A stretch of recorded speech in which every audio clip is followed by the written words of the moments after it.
Welcome to the Carbonite Jedi, where the Force will be with you always. I found an article on ScreenRant.com that states Star Wars hints an original trilogy villain who could beat Palpatine. Really? Well, it contains spoilers for Star Wars Bounty Hunters number 34. If you don't want to watch it, I'm letting you know now. So it says Emperor Palpatine is one, if not the most powerful Force user in Star Wars history.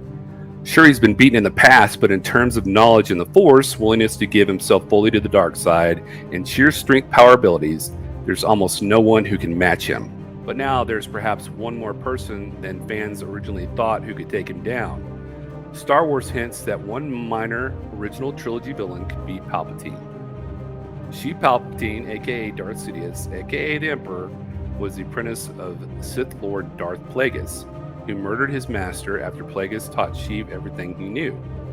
Palpatine used that dark knowledge to insert himself in politics, quickly becoming the elected Supreme Chancellor of the Republic.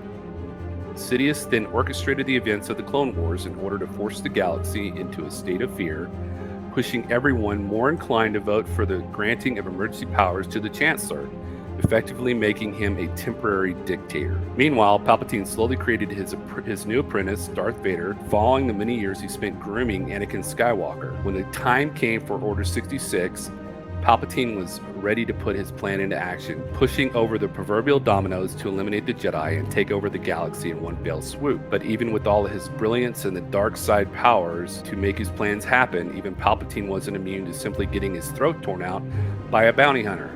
And one in particular just proved that they're one for the job, Bosk. In Star Wars Bounty Hunter number 34, pause it now or leave if you don't want to know, by Ethan Sachs and Paolo Villanelli, Bosk and his crew of bounty hunters are attacked by a gang of Imperial-backed mercenaries who are there to wipe the memory of Bosk's cyborg ally, Valance. During the attack, Bosk was shocked with a level of voltage that could knock out a Breezak. A Breezak is a giant lizard, roughly 10 meters long and 9 meters tall, and are tough enough to have been ridden into battle during the Clone Wars. So, the fact that Bosk could take that level of voltage without even feeling it means he could withstand an absolute incredible amount of electricity, making him all but immune to Palpatine's Force Lightning attack. This immunity is insanely impressive, especially since it's one that surpasses the might of even Darth Vader. Vader is incredibly susceptible to electrical attacks due to his cybernetic circuitry, so much that he's even been down by Palpatine's guards and their shock sticks. Bosk, on the other hand, could barely feel those attacks, which is interesting given his villainous role in The Empire Strikes Back. Bosk was one of the bounty hunters called before Vader to find Luke, and in Empire, Darth Vader wanted to team up with Luke to take down the Emperor. Could Bosk have been part of the plan if Luke did decide to join Vader? Impossible to know, but what is almost certain is that Bosk could have been a great asset. Palpatine's favorite attack is Force Lightning, always. Mostly because he just enjoys that one the most, which means that it would have been the attack he'd most likely used if Bosk decided to, or was hired to kill him. If Palpatine shot Bosk with his lightning as the bounty hunter was charging full speed at him, this Star Wars issue indicates that it's more than likely Bosk would have been able to get close enough to Palpatine to deliver the killing slash before the lightning started to weaken the bounty hunter. In other words, Star Wars just hinted that Bosk, a minor original trilogy villain, could actually beat Emperor Palpatine.